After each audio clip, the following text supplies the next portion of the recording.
السلام عليكم ورحمة الله وبركاته.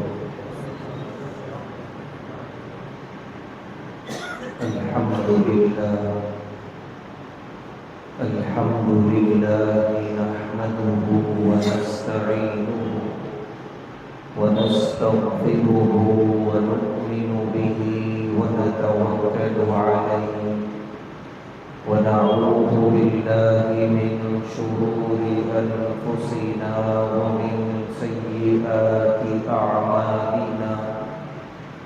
من يهده الله فلا مضل له ومن يضلله فلا هادي له. ونشهد أن لا إله إلا الله وحده لا شريك له. ونشهد أن سيدنا ونبينا وحبيبنا ومولانا محمدا عبده ورسوله. أما بعد، قال الله تبارك وتعالى في القرآن الكريم: أعوذ بالله من الشيطان الرجيم. بسم الله الرحمن الرحيم. إنك لعلى خلق عظيم. صدق الله العظيم. ہر طرح کی تعریف اور حمد و ثنا اللہ بزرگ و برتر کے لائق ہے، جس کا کوئی شریک نہیں، جس کا کوئی ساجی اور ہمسر نہیں، جو ہمیشہ سے ہے اور ہمیشہ رہے گا۔ بے شمار درود و سلام نازل ہوں اللہ کے آخری پیغمبر جناب محمد رسول اللہ صلی اللہ علیہ وسلم پر اور آپ کے تمام اصحاب اور اہل بیت پر۔ محترم حضرات، مہینہ چل رہا ہے پیارے نبی صلی اللہ علیہ وسلم کی سیرت بیان کرنے اور اس پر عمل کرنے کا۔ پیارے نبی صلی اللہ علیہ وسلم کی سیرت میں سب سے اعلیٰ ترین جو پہلو ہے وہ ہے آپ کے اخلاق حسنہ۔ پیارے نبی صلی اللہ علیہ وسلم کے جو اخلاق ہیں، ویسے اخلاق نہ کسی اور انسان میں نظر آئے اور نہ قیامت تک نظر آ سکتے ہیں۔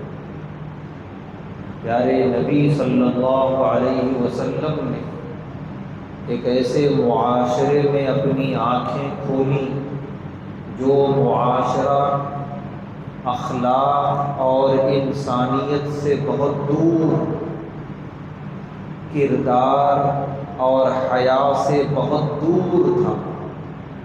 خانہ بدوش تھے، خیموں میں زندگی بسر کیا کرتے تھے، حلال و حرام کی کوئی تمیز، کوئی فرق نہیں تھا۔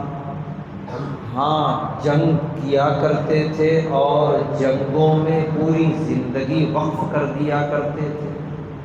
یہی ان کی زندگی تھی، یہی ان کا دستور تھا۔ ایسے معاشرے میں اور ایسی آبادیوں میں پیارے نبی صلی اللہ علیہ وسلم کی آمد ہوئی۔ آپ نے اپنے اخلاق کریمانہ کے ذریعے، اپنے اخلاق حسنہ کے ذریعے اس قوم کو، اس معاشرے کو، اس انسانی طبقے کو اتنا اوپر پہنچایا، اتنا عالی بنایا، اتنا قیمتی بنایا کہ جنت کی خوشخبریاں اور جنت کی آیتیں ان کی شان میں نازل ہوئیں، اور پھر اتنا اعلیٰ ترین انسانیت کا طبقہ شاید قیامت تک پیدا نہ ہو سکے۔ یہ سب کچھ کیا پیارے نبی صلی اللہ علیہ وسلم نے اپنے اخلاق حسنہ سے۔ آپ نے انہیں زندگی گزارنے کا سلیقہ سکھایا، آپ نے بڑوں کا ادب، چھوٹوں پر شفقت کا طریقہ بتایا، آپ نے زندگی گزارنے کے سلیقے اور ڈھنگ سکھائے، آپ نے بتایا انسانیت کو کہ ہمیں کیوں پیدا کیا گیا دنیا میں، عقل و شعور اللہ نے دیا تو کس دن کے لیے دیا، ایک دوسرے کے ساتھ اخلاق سے پیش آؤ، حسن سلوک کرو، ایک دوسرے کے کام آؤ، ایک دوسرے کے دکھ درد میں شریک ہو جاؤ، غریبوں کے کام آؤ، بے سہاروں کے سہارا بنو، یتیموں کے سروں پہ شفقت بھرا ہاتھ پھیرو، بیواؤں اور مسکینوں کے لیے محنتیں کرو، اپنی کمائی کا کوئی حصہ ان کے لیے وقف کرو۔ الغرض پیارے نبی صلی اللہ علیہ وسلم نے اس سسکتی ہوئی انسانیت کو ایسے اعلیٰ ترین درجے پہ پہنچایا کہ پھر عرش پر بیٹھے ہوئے پروردگار نے اس انسانیت کی شان میں آیتوں پر آیتیں نازل کی، ان کے جنتی ہونے کے بارے میں، ان کے اخلاق کے اعلیٰ ترین درجے پر فائز ہونے کے بارے میں۔ یقیناً یہ پہلو ہے پیارے نبی صلی اللہ علیہ وسلم کی زندگی کا جو سب سے نمایاں ہے آپ کی سیرت میں، وہ ہے آپ کے اخلاق۔ اسی لیے اللہ نے سورہ قلم میں آیت نازل فرمائی، اِنَّكَ لَعَلَىٰ خُلُقٍ عَظِيمٍ، آپ اخلاق کے اعلیٰ ترین درجے پر فائز ہیں کہ آپ جیسے اخلاق حسنہ کوئی پیش نہیں کر سکا اس دنیا میں، اس روئے زمین پر۔ پیارے نبی صلی اللہ علیہ وسلم نے اعلان نبوت فرمایا، اور اس کے بعد جو حالات آئے زندگی میں، یہ کہا جا سکتا ہے کہ جتنے انبیاء اس دنیا میں آئے ہیں 1,24,000 کم و بیش، سب کی زندگیوں میں جو حالات، جو تکالیف آئیں، وہ سب پیارے نبی صلی اللہ علیہ وسلم نے برداشت کیا ہے۔ ہر اعتبار سے وہ ایک لمبی فہرست ہے، کیسے کیسے حالات آپ کی زندگی میں آئے، سب کچھ آپ کی زندگی میں آئے۔ اور پھر یہ بھی ایک حقیقت ہے کہ ان حالات سے نمٹنے کے لیے جتنے اخلاق حسنہ اور کریمانہ اخلاق ہو سکتے تھے وہ سب آپ نے پیش فرمائے۔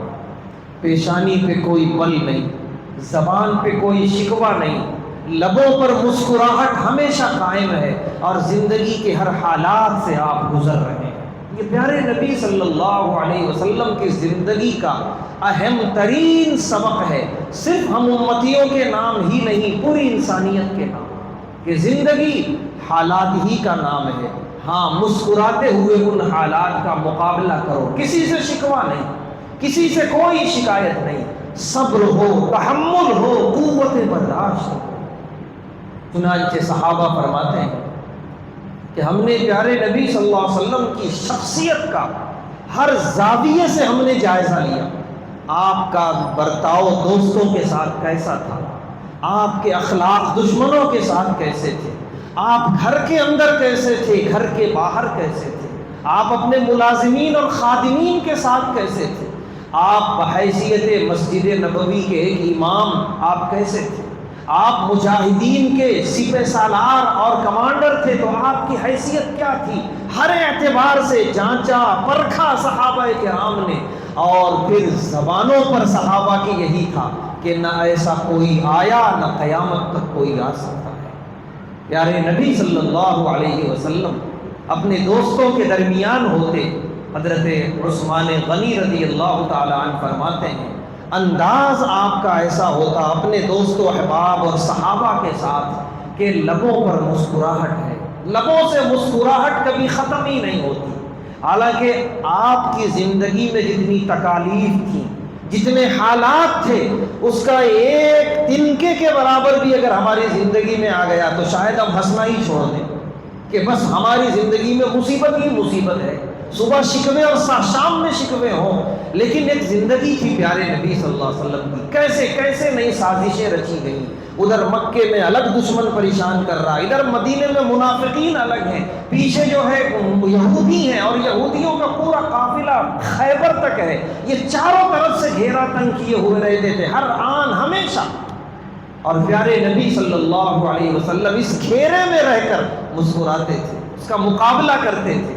تو پیارے نبی صلی اللہ علیہ وسلم کے بارے میں صحابہ فرماتے ہیں آپ سے جو کوئی ملاقات کرتا تو انداز ایسا ہوتا ملاقات کا کہ یوں لگتا جیسے بار بار ملاقات ہو چکی، کوئی اجنبیت کا احساس نہیں، کوئی نئے پن کا احساس نہیں، مسکراہٹ کے ساتھ استقبال کرتے، مصافحہ ہوتا، معانقہ بھی ہوتا، پھر باقی باتیں بعد میں ہوتی، کہاں سے آئے ہیں کیا ہے، لیکن اول ملاقات کا اندازہ ایسا ہوتا کہ جیسے کئی بار ملاقات ہو چکی ہو، آنے والے کو ذرا بھی اجنبیت کا احساس نہیں ہوتا، بلکہ کتنے واقعات ہیں، آنے والا اپنے ذہن و دماغ میں کیا کیا چیزیں سوچ کے آیا کہ کیا کیا کہوں گا، سوال ہوگا، کیا جواب دوں گا، کیسے سامنا ہوگا، وغیرہ وغیرہ، لیکن وہاں گیا تو سارے دل و دماغ میں بسے ہوئے خیالات ختم، وہاں تو دوستانہ استقبال ہے، کوئی سوال نہیں ہے، کوئی اعتراض نہیں ہے، صرف اپنائیت ہی اپنائیت ہے۔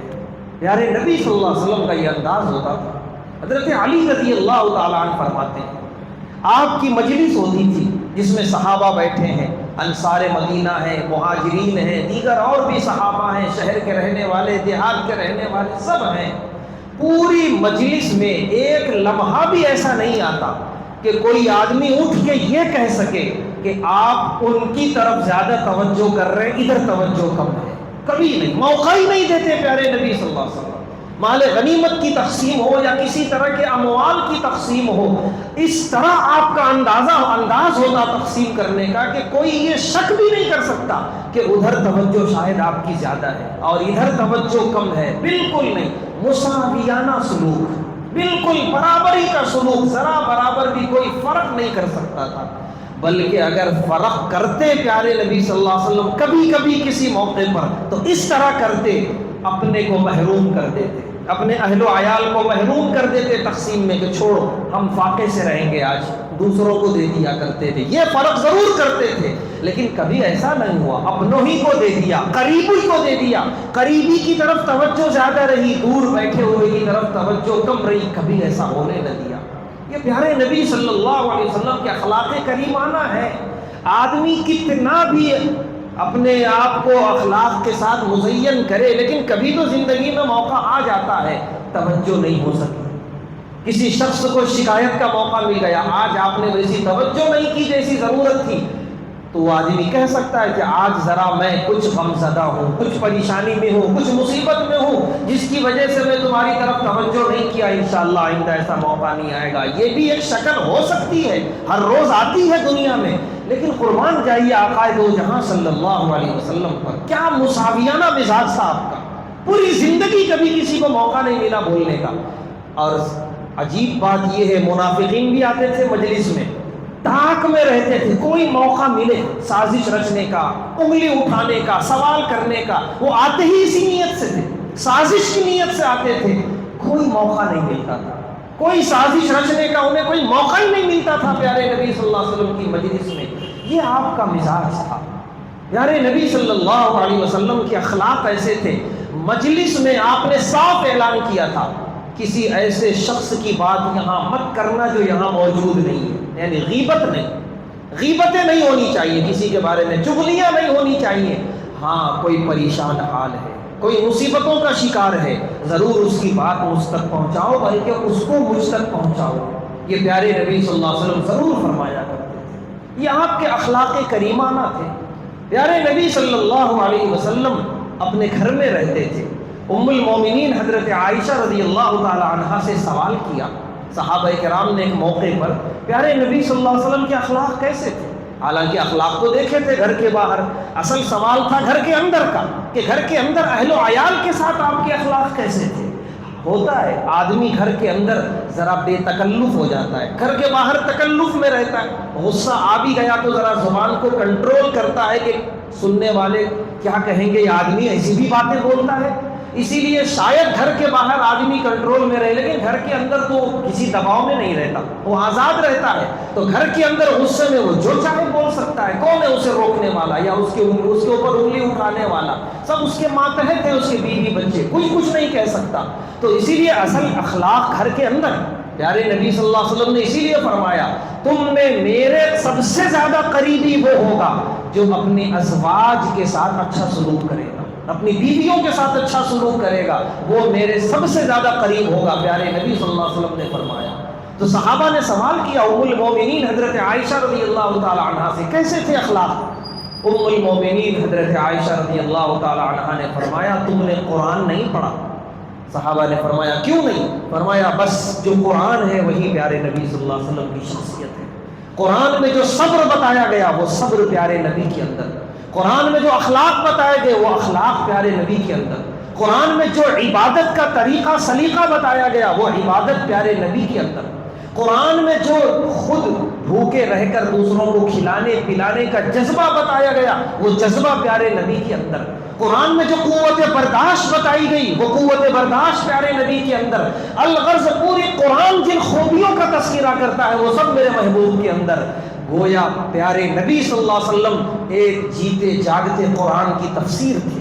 ام المومنین نے جو جواب دیا اس میں بہت بڑا سبق ہے ہم سب کے لیے کہ ہم اپنے گھروں میں کیسے رہیں۔ عام طور پہ آدمی گھر کے باہر کے تمام فکریں، تمام غصے اور غصے والے جذبات لے کر گھر میں جاتا ہے اور پھر سارے کے سارے جذبات کا اظہار گھر کے اندر ہی کر دیتا ہے۔ لیکن ایک پیارے نبی صلی اللہ علیہ وسلم، ام المومنین فرماتی ہیں حضرت عائشہ رضی اللہ تعالی عنہا، کبھی ایسا نہیں ہوا آپ گھر کے اندر داخل ہوئے ہوں اور چہرہ انور پہ مسکراہٹ نہ ہو۔ آپ گھر کے اندر جب تشریف لاتے تھے کیسی کیسی فکروں کے ساتھ آتے تھے، کیسی کیسی تکلیفیں برداشت کر کے آپ آتے تھے، کیا کچھ نہیں ہوتا تھا گھر کے باہر آپ کے ساتھ، لیکن جیسے گھر میں داخل ہوئے سب ختم، چہرہ انور پہ مسکراہٹ ہے، ازواج مطہرات کے ساتھ مشفقانہ سلوک ہے، محبتوں والا سلوک ہے۔ یہ پیارے نبی صلی اللہ علیہ وسلم کی زندگی ہم سب کے لیے سبق ہے، ہم سب کے لیے نمونہ ہے کہ ہم گھر کے اندر کیسے رہیں۔ تو پیارے نبی صلی اللہ علیہ وسلم کے اخلاق کریمانہ، ام المومنین حضرت عائشہ رضی اللہ تعالی عنہا فرماتی ہیں پیارے نبی صلی اللہ علیہ وسلم گھر والوں کا اتنا خیال کیا کرتے تھے، جب گھر میں داخل ہوتے پہلے آپ مسواک کیا کرتے تھے، اس کے بعد پورا وضو کیا کرتے تھے، باوضو ہو تو بھی کبھی کبھی ایسا ہوا کہ صرف چہرہ دھو لیا، اس کے بعد گھر والوں کا سامنا کیا کرتے تھے۔ یہ بہت بڑا سبق ہے ہمارے لیے۔ ہم باہر سے آتے ہیں، بھوکے ہیں، پیاسے ہیں، ایک طریقہ بتایا پیارے نبی صلی اللہ علیہ وسلم نے کہ بھوک اور پیاس کی وجہ سے منہ کے اندر بدبو ہو سکتی ہے، باہر گاڑی چلا کے آ رہے ہیں، دور دراز سے آ رہے ہیں، چہرے پہ جو ہے ہوائیاں اڑ رہی ہیں، گھر والوں کے ساتھ تمہارا پہلا جو مرحلہ ہو ملاقات کا، آمنا سامنا ہو، وہ اچھا ہو، سامنے والوں میں اثر اچھا پڑے، تم بات کرو تمہارے منہ سے بدبو نہ آئے، یہ حق ہے گھر والوں کا، بیوی بچوں کا۔ تو پیارے نبی صلی اللہ علیہ وسلم پہلے مسواک کیا کرتے تھے، حدیث پاک ہے، حالانکہ آپ سے زیادہ صاف ستھرا دنیا میں کوئی آیا نہیں، لیکن ہمیں سبق سکھانے کے لیے آپ نے یہ طریقہ اختیار کیا۔ وضو کیا کرتے تھے یا کم سے کم چہرے انور دھو لیا کرتے تھے اگر باوضو ہیں تو، اس کے بعد آپ ازواج کا سامنا کرتے، ان سے باتیں کرتے اور جو ہے جو بھی گھر کے حالات ہو اس پر گفتگو کیا کرتے تھے۔ یہ طریقہ ہے، اتنا خیال گھر کے اندر اہل و عیال کا، کبھی ہمارا ذہن بھی اس طرف نہیں گیا ہوگا۔ یہ پیارے نبی صلی اللہ علیہ وسلم نے سکھایا ہے ہمیں۔ پیارے نبی صلی اللہ علیہ وسلم کے ہاتھ کے نیچے غلام اور خادمین بھی تھے، ان کے ساتھ سلوک، ایک حدیث کافی ہے ہمارے لیے، حضرت انس رضی اللہ تعالیٰ عنہ فرماتے ہیں 10 سال میں نے خدمت کی، 10 سال خادم رہے، ان 10 سالوں میں کبھی اف بھی نہیں کہا پیارے نبی صلی اللہ علیہ وسلم نے، یہ بھی نہیں کہا کہ میں نے یہ کہا تھا تم نے کیوں نہیں کیا، میں نے یہ نہیں کہا تھا تم نے کیوں کر لیا۔ اندازہ لگائیے کتنا برداشت کیا ہوگا پیارے نبی صلی اللہ علیہ وسلم نے۔ کہتے ہیں ایک مرتبہ بہت ضروری کام سے مجھے بھیجا تھا، لیکن حضرت انس ابھی ذرا سا نوعمر تھے، باہر نکلے، بچے وغیرہ کھیل رہے تھے، وہیں کچھ دیر رک گئے۔ پیارے نبی صلی اللہ علیہ وسلم پیچھے سے تشریف لائے، ادھر کندھے پہ ہاتھ رکھا، فرمایا انس میں نے کس کام کے لیے بھیجا تھا؟ حضرت انس کہتے ہیں میں شرم سے پانی پانی ہو گیا کہ میں کس کام سے نکلا تھا اور میں یہاں کھڑا۔ حق تھا پیارے نبی صلی اللہ علیہ وسلم کو کہ ڈانٹتے، ذرا 2-4 الفاظ بولتے، کچھ نہیں، اتنا کہا، مسکرائے اور خود چلے گئے اس کام کے لیے۔ یہ پیارے نبی صلی اللہ علیہ وسلم کے اخلاق تھے. حضرت انس رضی اللہ تعالیٰ عنہ فرماتے ہیں میں بکریاں چرانے نکلتا تھا اور جب سورج غروب ہونے کا وقت ہوتا تو انہیں واپس لے آتا. کبھی ایسا ہوتا اندھیرا چھا جاتا, بکریاں ذرا منتشر رہتی, لے کے آنے میں دیر ہو جاتی, تو پیارے نبی صلی اللہ علیہ وسلم خود پہنچ جاتے اور بلا تکلف ان بکریوں کو واپس لے کے خود جاتے اپنے گھر کی طرف. اتنا پیارے نبی صلی اللہ علیہ وسلم ساتھ دیا کرتے تھے, ہاتھ بٹایا کرتے تھے اپنے غلاموں کا, اپنے خادموں کا. پیارے نبی صلی اللہ علیہ وسلم کے یہ اخلاق اپنوں کے ساتھ اور دشمنوں کے ساتھ. دنیا تو یہ کہتی ہے کہ دشمن کا مطلب یہ ہے کہ موقع ملے بس دشمن کو تکلیف پہنچاؤ, موقع ملے اور دشمن پہ جو چاہے کر گزرو, نہ انسانیت نہ اخلاق نہ کچھ اور. لیکن پیارے نبی صلی اللہ علیہ وسلم کے اخلاق کچھ اور تھے. پیارے نبی صلی اللہ علیہ وسلم کے قید میں جب دشمن آئے, قیدی بنے, آپ نے سب سے پہلا سبق یہ دیا, یہ پہلے انسان ہے بعد میں ہمارا دشمن ہے. انسان ہے, اسے بھوک لگی کھانا کھلاؤ, اس کے جسم پر لباس نہیں ہے اسے لباس پہناؤ. کھانا وہی کھلایا جو صحابہ نے کھایا, لباس وہی پہنایا جو مدینے والوں نے پہنا, الگ سے کچھ بھی فرق نہیں کیا. بدر میں 70 قیدی پکڑے گئے تھے, یہ وہ 70 جنگجو تھے جو نعوذ باللہ بڑے غلط ارادے سے آئے تھے, کام تمام کرنے کے ارادے سے آئے تھے صحابہ کرام کا اور دین اسلام کا, نعوذ باللہ. لیکن جب قیدی میں آئے تو پیارے نبی صلی اللہ علیہ وسلم کے سامنے ایک قیدی ایسے بھی تھے جن کا پورا کپڑا پھٹ چکا تھا جنگ میں. آپ نے فوراً لباس کا انتظام کروایا, پہلے اسے لباس پہناؤ, اس کے بعد جو ہوگی وہ باتیں بعد میں ہوں گی. کھانا کھلایا گیا, مدینہ طیبہ میں لایا گیا, ایک مقام پہ قیدیوں کو رکھا گیا. قیدی خود کہتے ہیں کہ ہم یہ دیکھ کر تعجب کرتے تھے کہ ہمیں جو کھانا دیا جا رہا ہے, ہماری نگرانی کرنے والے جو صحابہ تھے وہ بھی وہی کھانا کھا رہے ہیں, کوئی فرق نہیں ہے کھانے میں. یہ پیارے نبی صلی اللہ علیہ وسلم کے اخلاق تھے. آج دنیا اپنے آپ کو مہذب کہتی ہے, یورپ کی دنیا, اور انہوں نے مختلف مسلم ملکوں پہ حملے کیے ہیں اور وہاں پہ انہوں نے اپنا دشمن سمجھ کر جن کو گرفتار کیا ایسی بدترین سزائیں دی ہیں, انسانیت تڑپ جائے, کرب میں مبتلا ہو جائے, اور اپنے آپ کو کہتے ہیں ہم مہذب دنیا کے, ہم با اخلاق دنیا کے ہیں. آؤ سیکھو ہمارے نبی سے اخلاق کسے کہتے ہیں, قیدیوں کے ساتھ یہ اخلاق. ثمامہ بن اسال بعد میں صحابی بنے رضی اللہ تعالی عنہ, ایک قبیلے کے سردار تھے نجد کے علاقے میں. ان کا کاروباری تعلق تھا مکے کے کافروں سے, اور یہ بہت زیادہ ہتھیار وغیرہ بھی دیا کرتے تھے مدینے پہ حملہ کرنے کے لیے, صحابہ کرام کو تکلیفیں پہنچانے کے لیے. ایک مقام پہ گرفتار کر لیے گئے. گرفتار کے بعد پیش کیا صحابہ نے انہیں پیارے نبی صلی اللہ علیہ وسلم کی خدمت میں. یہی ثمامہ ہے جو بدترین سازشیں کرتے ہیں ہمارے خلاف, ہتھیار وغیرہ سب کچھ دیتے ہیں ہمارے دشمنوں کو, یہ بھی بدترین دشمن ہے.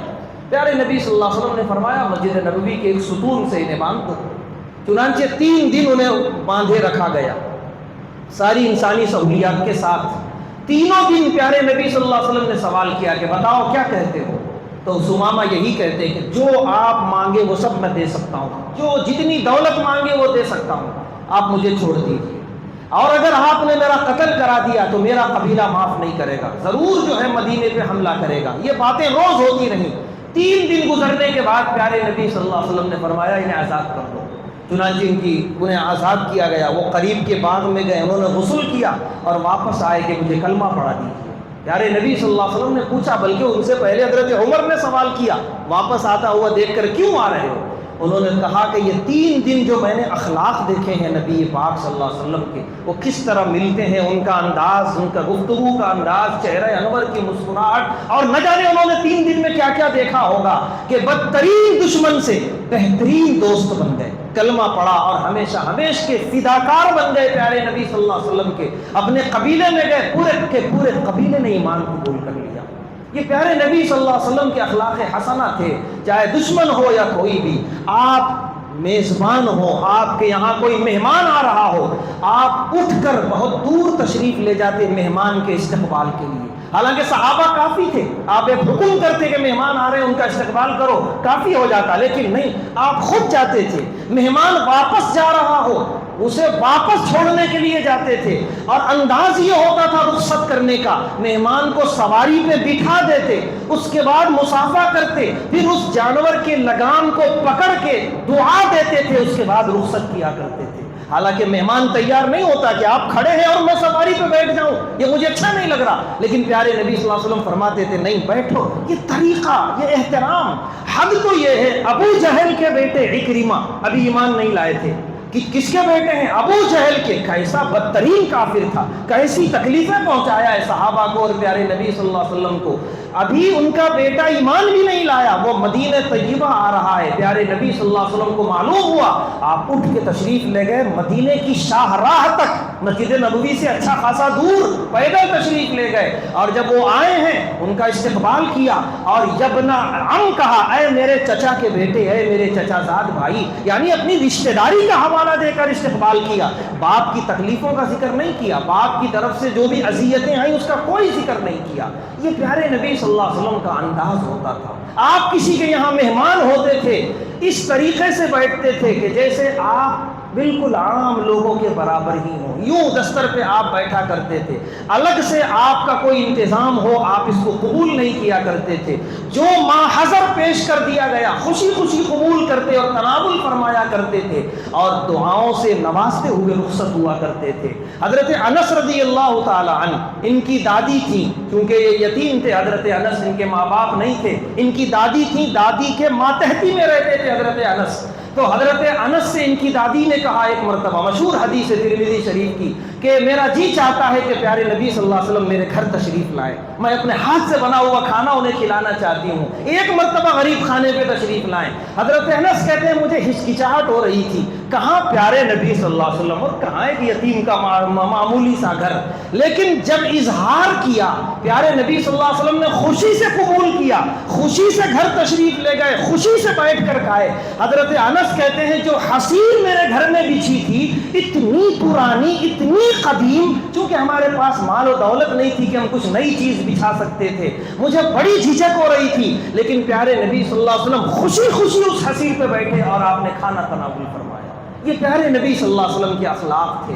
یہ ساری کی ساری چیزیں ہیں، جس پہلو کو دیکھ لیں پیارے نبی صلی اللہ علیہ وسلم کے، ہمیں اخلاق ہی اخلاق نظر آتے ہیں۔ یہی وہ اخلاق تھے کہ آپ نے صرف زبان سے نہیں بتایا، عملی طور پہ کر کے دکھایا، انسانیت کا دل جیت لیا۔ جو آپ کو ایک مرتبہ دیکھا آپ کا ہو کے رہ گیا، جو آپ کے پاس رہ گیا کبھی آپ سے جدا ہونا گوارا نہ کیا، جنہوں نے آج 1400 سال کے بعد بھی آپ کی سیرت میں آپ کے اخلاق پڑھے، انہوں نے آپ کا اعتراف کیا کہ آپ جیسا نہ کوئی آیا نہ قیامت تک آ سکتا ہے۔